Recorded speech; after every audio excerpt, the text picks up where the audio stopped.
This morning we gather for our annual Missions and Scholarship Brunch, where we honor youth who are going on missions and fundraise for those students, as well as fundraise for students who are heading off to college. We also gather this morning as we conclude the celebration of Black History Month here in this place. So this morning, I invite you to consider the sermon topic, Second Time's a Charm. Second time's the charm. Over the last few years, I have developed a genuine connection with the Philadelphia Eagles. Amen. Come on, I'm going to preach by myself then. Thank you. They weren't just another team, however, to me. They weren't just another football team.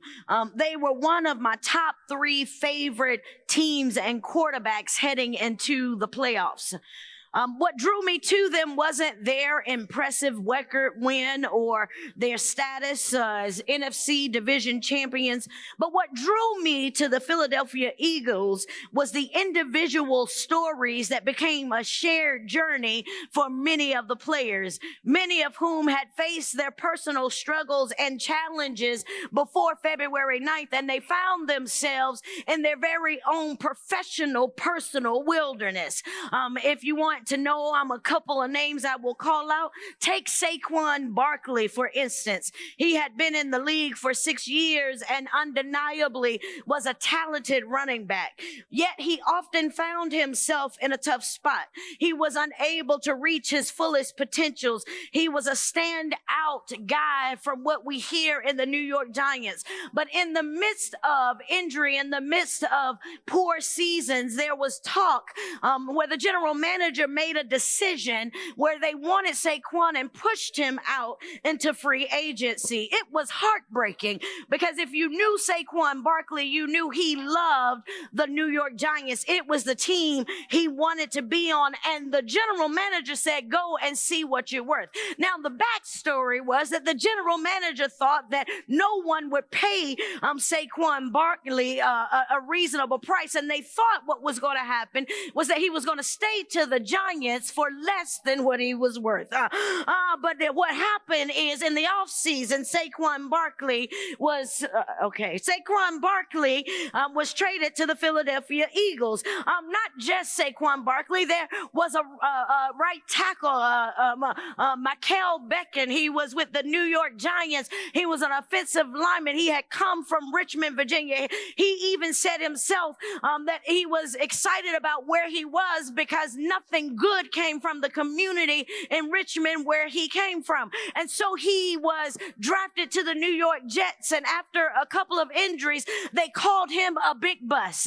They gave him all kinds of bad names, but then he was traded to the Philadelphia Eagles on a 1-year contract, and when he got to Philly, they changed his position when he became a member of the Philadelphia Eagles. But the truth be told, the part that gets me the most, the player who I have followed since college has been the player in name of quarterback Jalen Hurts. His journey has been anything but easy. He consistently found himself in wilderness seasons. In his college days, he had led Alabama Roll Tide to national championships. But I remember watching the game where Nick Saban saw that the championship game was on the line, and instead of going with the quarterback that had led the team, instead of taking a loss, he decided to sit the quarterback out, put in a freshman quarterback, because winning a championship at the loss of greatness was greater for Nick Saban. Not only did Jalen Hurts get that raft, he then became the second string quarterback and ultimately had to transition. And then he then went 53rd round in the draft. He was scheduled to be the second backup quarterback for the Philadelphia Eagles. And when he started, one would think that people would have been excited about who he was, but no, they said he's not a franchise quarterback. He doesn't have an arm time to throw. He can't take this team to the Super Bowl, but the second time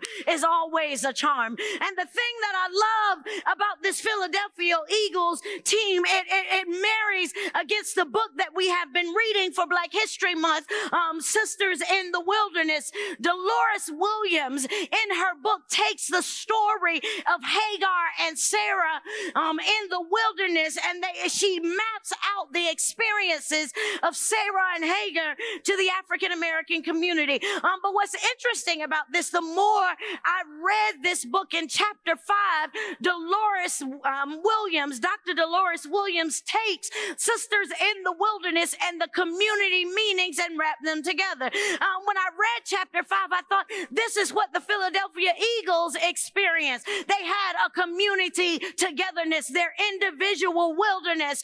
They had something to fall back on. We have heard the text today from Sarah, from Genesis, and we have heard from both of our students as they have read the text. But I'm going to try to catch you up and put this in perspective.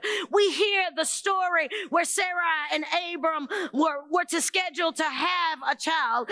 Sarah interjected herself. She used her slave named Hagar, and she pushed her husband to go and to have sex with her in order to give them a child. Sarah, I always say it wrong, Sarah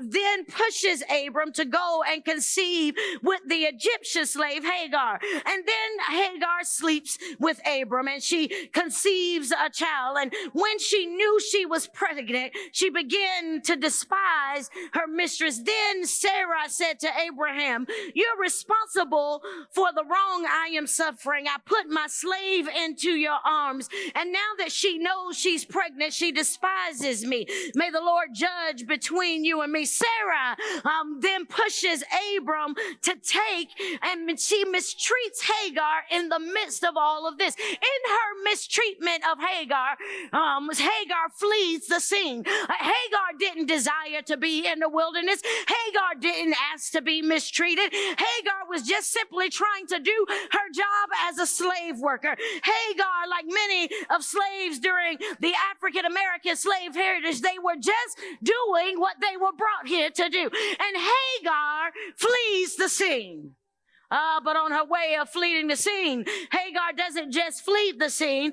She gets an encounter, a divine encounter with the Lord. In this divine encounter with the Lord, with this divine encounter with the angel, before she departs for the wilderness, the angel says, "I will increase your descendants so much that they will be too numerous to count." Now, the truth be told, anybody in a wilderness season, I don't know about you, but when you have found yourself in a wilderness season, it is hard to hear the promises of God. And so Hagar has now fled to a wilderness season. Dr. Dolores Williams takes in chapter 5 in the community meanings and the sisters of the wilderness, and she informs us, the reader, to see Hagar, and that Hagar, for African American women and the African American community, they understand Hagar's life. They resonate with the religious experience of Hagar. It is in chapter 5 that Dr. Dolores Williams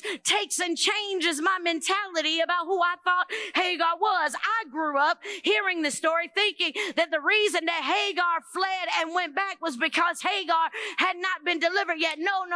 It wasn't that reason. The Hagar story was a story where there's a second chance, where there's a story where you can see the hand of God moving in the midst of the wilderness. You know, the wilderness, a place where people are desolate, lonely, and standing alone. The wilderness, a place where it feels like death and destruction. The wilderness, a place where it looks like that there is no way in the midst of this situation. Any of us today can be in a wilderness. Let's not look at the literal context of thinking that the wilderness is about the land or a foreign place. No, the wilderness is a place where you feel alone and that there's no God. But Hagar She flees to the wilderness to get away from the oppressive Sarah.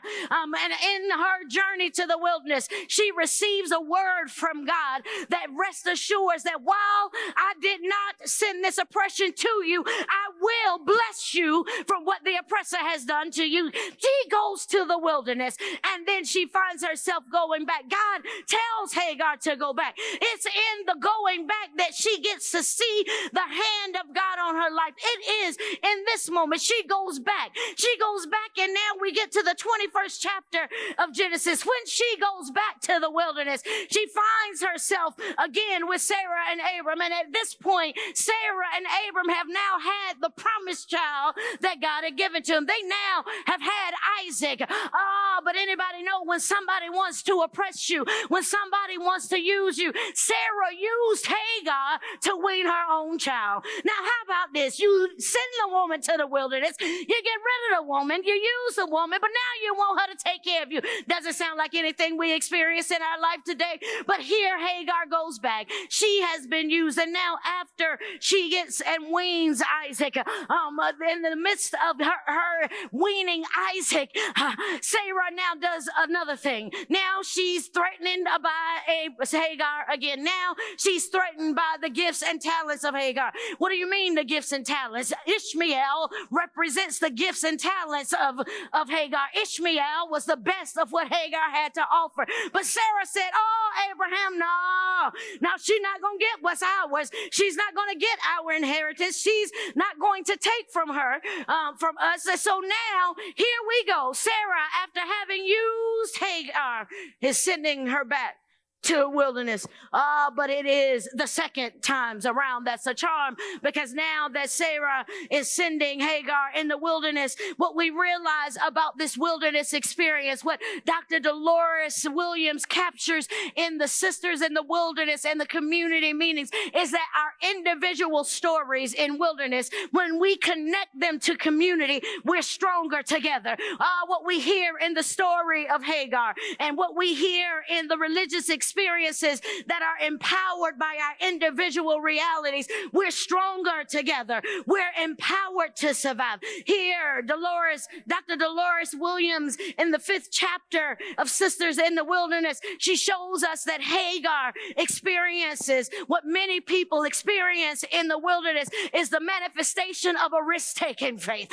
Hagar is taking a risk-taking faith. And what I mean by Hagar in a risk-taking faith, she goes out in the wilderness the second time around. And in the second time around, it looks like there is nothing for her. Her son is thirsty. He needs water. But lo and behold, it is in the wilderness that everything that she needs to survive is already there for her. Dr. Dolores Williams. In the wilderness, she says in chapter 5 in the community meeting, the African American women, they sparked something in the community in their togetherness. You see, in the wilderness, Dr. Dolores Williams writes, is that when the African American slave, when the African American woman went to do what she had to do, it brought the community together.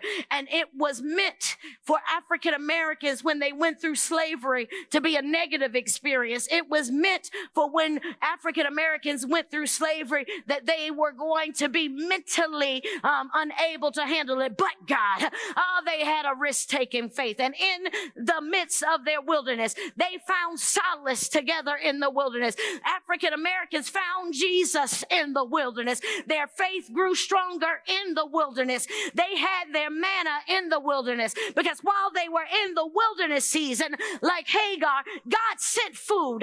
They ate from the vegetation of the land. Dr. Dolores Williams and one of the authors, I can't remember her name, that's what happens when you try to do things by memory, suggests that maybe the reason that African Americans like Hagar survived in the wilderness because they were able to reach back to their African roots and live off of the land. Why is this important for us today? Why is this story important on Missions and Scholarship Sunday? It's because a wilderness experience is transformative. It's motivating. It's healing. It's the place where we meet Jesus. It isn't easy for when Hagar was in her wilderness experience. She was met with the complexity of the positive that she had a child and the negative that the child that she had, that they didn't want to have anything to do with it. But God had a plan, and God's plan was better the second time around, because when Hagar went into the wilderness where Sarah had sent her, it was there that she lived. It was there that Ishmael became the one who would lead, and he became a man who would have a wife. Why is this important that we are preaching on Scholarship Sunday at the end of African American Black History Month? What does this have to do with scholarships? Just like Hagar was in a wilderness season and there was transformative power, African Americans years ago in the early 1800s built colleges as slaves and farmers. And even right now, they gave a place for students to be educated. As I looked at the list, one of the largest denominations of founding colleges was the Methodist Church. Catch this. It was the church who made sure that children could get an education. Why is it important? Because this week, my very own university, which was founded by slaves, which was founded by the church, lost their financial aid, lost their scholarships for students. But there is a God that in the wilderness, that whatever you need, just like Hagar, just like Ishmael, God will provide. What man meant for evil, God will turn it around for your good. Sarah mistreated Hagar. Sarah mistreated and used what Hagar could offer. Sarah sent her in the wilderness. But the part that got me this morning, y'all know I like to listen to the text. I've read this text over and over again. But this morning, not only does Hagar receive the inheritance from God through Ishmael, when Sarah was tired of Hagar, God didn't say to Sarah, don't worry about it, I'm still going to bless him. No, he said to Abraham, because he is your seed, I'm still going to give him something. Because he is your seed, there is still an inheritance. And why is that important today? For the young people going on mission trips, for the young people going to college, because you are his seed, there will still be a blessing. Because you are his child, there still will be an inheritance. It doesn't matter what's happening in this world. It doesn't matter the personal wildernesses that we may face. Just as the slaves build institutions, just as the church gave money in the 1800s, the church is still here today, and it's the people of God that can stand in the midst of mistreatment. And the second time around, Hagar prospered. When I think, for those of us who are football fans, I know football, I love the diversity of football, not the soccer football, but the American football with the football. See, that's what you got to know your people. The blessing about the Philadelphia Eagles, as I watch the Super Bowl and the commentary to follow the commentary. The commentary always gives you the best part. You can hear the players who had the hardest wilderness be the one to encourage the rest of the team. In our shared experiences, in our individual wilderness, we are stronger together when we come together, when we are in our individual wildernesses, when we feel like Hagar, that death and destruction is on the way. Be like Hagar. She's the only one who named God in the Bible. Be like Hagar. She cried out to the God in her desperate place. Be like Hagar and trust God for your inheritance. The second time's a charm, because going into the Super Bowl, I'm closing. Not the praise team. All right, I'm closing as we prepare to transition to the show that'll be brought to us by ArtStream. The Philadelphia Eagles, every commentator, every sports, they were not to win. The Chiefs had this. Patrick Mahomes and the Kansas City Chiefs were the best team. Patrick Mahomes and the Kansas City Chiefs had been there before. But when you are a wilderness survivor, you understand how to fight to the very last minute.